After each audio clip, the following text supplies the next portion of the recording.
Good evening and welcome to, morning.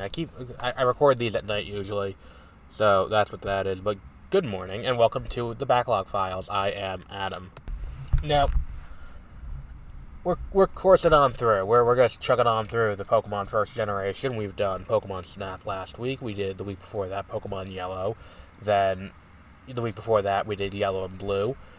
Which means that we got to take a little detour a little bit deeper into the N64, into one of the lesser known titles. Though, at the same time, I think it's pretty well known because it has Special Edition N64, and it was the only game that used the microphone peripheral that I can think of off the top of my head. I could be wrong, but I think it was the only game to use the microphone peripheral for the N64. And the game, of course, that we're talking about is Hey You, Pikachu. Now, let's just address this out of the gate. The game does not play well. It does not handle well. It does not, it is, I think, the worst of the spin-offs. Its sequel, or a spiritual sequel, and I think the thing that I want to, get out of the way with this is that Pokemon Channel, I think, is a much better game, the entire way through.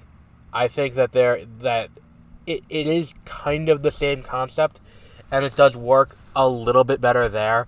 I don't think either game is particularly great, nor do I think either game has particularly great replay value. But I think Channel does it better. Did I say Stadium? I meant Channel. I think Channel does it a little bit better. Channel's technically a spiritual successor, even though it does reuse a lot of the designs. And I think this is the first time we get the kind of skinnier Pikachu design. That the more modern skinny Pikachu design, that has kind of become the franchise mainstay up until this point.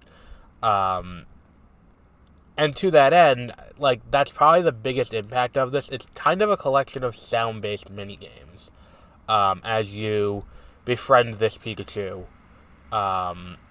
using the microphone. The microphone's not great. The microphone does not handle particularly well. It leaves a lot to be desired. It makes the game a slog to play. And it also makes it hard to replay now because you have to find the microphone on top of having your N64. The game is not available on Switch Online, and I don't think it ever will be, even though the Switch does have a microphone built in, but I don't know if that peripheral will work, or if that thing works with Switch Online to be able to do that. But regardless, I think that this game does have its kind of, it does have an aesthetic to it that is kind of fun. But beyond that, I don't think this game has a ton going for it. The mini game where you have to get the food together is not great. It doesn't handle well. The mini game where you have to keep the Caterpies from dying is not great either. There are so many not great mini games in this game that it does leave it. It's like I can see the vision. I can see what the goal was when this game started. I can see what the plan was. I just don't think that it achieves anything close to a playable final product, especially in the modern day. A lot of the games we've talked about so far are still somewhat playable if you were to go back and play them now. I think the biggest barrier for the early mainline games is keeping in mind changes that have happened since the physical special split, the new types like Fairy, Steel, and Dark. Things like that are kind of the biggest issue with that, plus also the glitches. But beyond that, the base game is still just as playable. And then there's also things like abilities, there's a lot of things that get added in down the line that aren't in the early generations that you have to keep in mind as you're playing. And if that's the only thing that keeps it from being playable, then that's a relatively minor gripe in the grand scheme of things. What else did I want to talk about with this? I forgot what I was saying. You ever just lose your train of thought completely? I think that there's definitely, you can see what they wanted to do, but it's just every step of the way it's not well done. And I don't know if it's not well done because of the game, or because of the technical limitations of what the microphone was actually able to do compared to what the intent was for it to do. which is a very different thing, and I think that is something else that does kind of influence things here. That said, this is solidly the last game on this list. I don't think that this game has any chance of going above where it is right now. I don't think there's a game worse than this that I can think off the top of my head.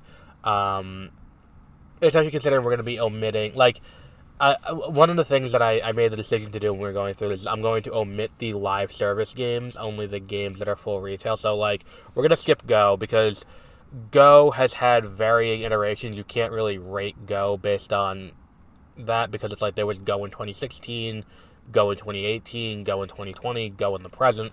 And it's like each of these things is a very different iteration of the game with different features and things like that. The same goes for Unite. The same goes for Quest. Because I don't think that, like, you know, rating those based on how they were at their... Or the same thing goes for Masters EX and all of those things. I don't think there's really any benefit to adding those to the list because they're so constantly changing that it's like, well, at this point, at the point of recording, it was good, but now it's not. Or the game was good, but as of recording, it has gone downhill, and it's like, well, how are we going to rank that fairly? So we're just going to omit those entirely. That said, I don't think that there is a chance that anything comes below here, because I don't think there's any Mystery Dungeon game that is as technically unplayable as this. I don't think there's any, what's it called? There's any Ranger game that falls into that category. I think that the technical unplayability is kind of where it is. It's kind of like when you watch a cooking show and someone goes up and serves the food and they didn't cook the chicken all the way through, and it's like, all right, well, you could have gotten them very sick, so you're going to be knocked out in the first round. I get it. No matter how beautiful your plate is, or no matter how inventive you were with your using the ingredients, it's like, yeah, that, you know, you fucked up. So yes, that is kind of the problem. And in a game for something like this, the gameplay is such an important part that for this game to be as unplayable as it is, kind of puts it at the bottom and leaves it there. And it's part of why Channel is so much better. And Channel has, I think, a better story of the two. But we'll get to Channel. I think we have Channel on the list for like April or May at this point. Channel May, yeah. But we'll wrap up there for today. Our next episode will be the Pokemon trading card game. Not the game itself, the video game version that came out in America. We're not going to do we're not going to do Japanese releases because I've never played those because I do not speak Japanese and I do not own those games. Then we'll be doing Pokemon... Ooh, that was a mistake. Then we'll be doing Pokemon Stadium the week after that. That will be September 6th. Then September 13th, we'll be doing Pokemon Pinball. Then we'll be combining Pokemon Puzzle League and Pokemon Puzzle Challenge into one episode on the 20th. And on the 27th, we will be diving into Pokemon Gold and Pokemon Silver. Ooh, I think I made a mistake. I forgot. How did I do that? Fuck me, how did I forget to put Crystal on the list? Okay, so... Never mind. Schedule fixed. I see what I did. But it's fixed now. So we'll be back with our next episode next week. And until then, have a great rest of your week.